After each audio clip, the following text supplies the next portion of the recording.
एक निडर राजकुमारी एक दिन वह शिकार पर निकली। घने जंगल में वह एक हिरण का पीछा करते हुए दौड़ रही थी। उसने धनुष से तीर चलाया, लेकिन वह तीर गलती से एक आशी की पत्नी को जा लगा।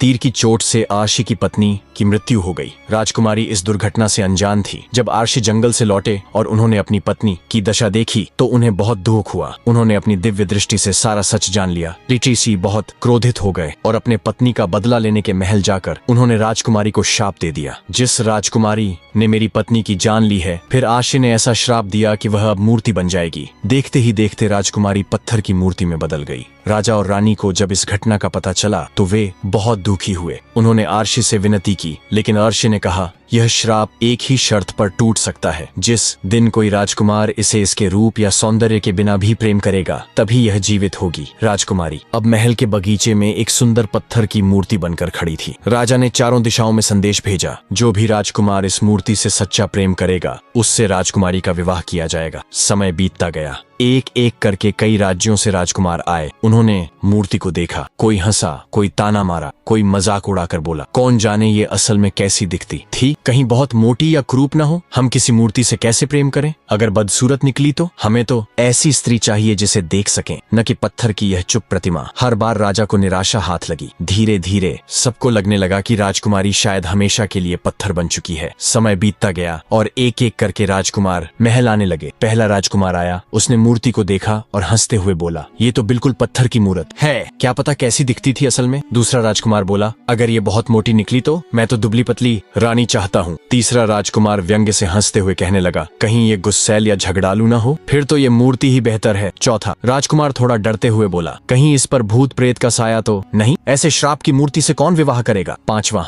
राजकुमार ने तो मजाक में यह तक कह दिया, क्या पता ये मूर्ति ही हो, असली राजकुमारी तो मर चुकी हो। इन सब बातों से राजा रानी का दिल टूट गया। महल में उदासी फैल गई। सबने मान लिया कि कोई भी सच्चा प्रेम नहीं कर पाएगा। राजकुमारी और पत्थर की मूर्त। राजा विक्रम का आगमन जब सारे राजकुमार राजकुमारी की मूर्ति का मजाक बनाकर चले गए तो महल में निराशा छा गई। राजा और रानी ने धीरे धीरे उम्मीद छोड़ दी। समय बीतता गया। अर्शी का श्राप अब एक दुखद कहानी बन गया था। लेकिन एक दिन महान सम्राट राजा विक्रम किसी राजकीय कार्य से उस राज्य में आए। उनका तेजस्वी चेहरा, गंभीर आंखें और न्यायप्रिय स्वभाव पूरे देश में प्रसिद्ध था। राजमहल में उनके स्वागत की तैयारियां चल रही थीं। विक्रम जब महल के बागीचे से गुजर रहे थे, तभी उनकी नजर अचानक उस पत्थर की मूर्ति पर पड़ी। वह पल ठहर गया। वह वहीं रुक गए। मूर्ति की ओर देखते ही जैसे समय थम गया हो। ये कोई साधारण मूर्ति नहीं है, उन्होंने मन ही मन सोचा। उसकी नजरों में छुपा दर्द, उसकी मुद्रा में छुपा इंतजार, यह सब उनके हृदय को छू गया। वह बिना पलक झपकाए उसे देखते रहे। कितनी अद्भुत बात है, बिना शब्दों के भी ये कुछ कह रही है, जैसे इसमें कोई आत्मा बसी हो। उन्होंने आसपास के लोगों से पूछा और पूरी कहानी जान ली। श्राप, प्रेम की शर्त और उन राजकुमारों का मजाक। राजा विक्रम गंभीर हो गए। उन्होंने मूर्ति के पास जाकर धीरे से कहा, मैं नहीं जानता तुम कैसी थी, क्या सोचती थी या अब क्या चाहती हो, लेकिन तुम्हारे भीतर जो पीड़ा है वो मेरी आत्मा को छू गई है। अगर मेरा प्रेम तुम्हारी मुक्ति बन सके तो यह मेरा सौभाग्य होगा। उसने आंखें खोली और कहा, राजा विक्रम, तुम्हारा प्रेम मुझे जीवन में वापस लाया है। तुमने मुझे मेरे रूप से नहीं, मेरे हृदय से देखा है। राजकुमारी धीरे से मुस्कुराकर, मैं पत्थर हूँ विक्रम, पर जब तुम बोलते हो लगता है जैसे मेरी रगों में कुछ बहने लगता है। क्या यह प्रेम है? राजा धीरे से, अगर यह प्रेम नहीं है तो फिर कुछ भी नहीं है। तुम बोल सकती हो, मैं सुन सकता हूँ,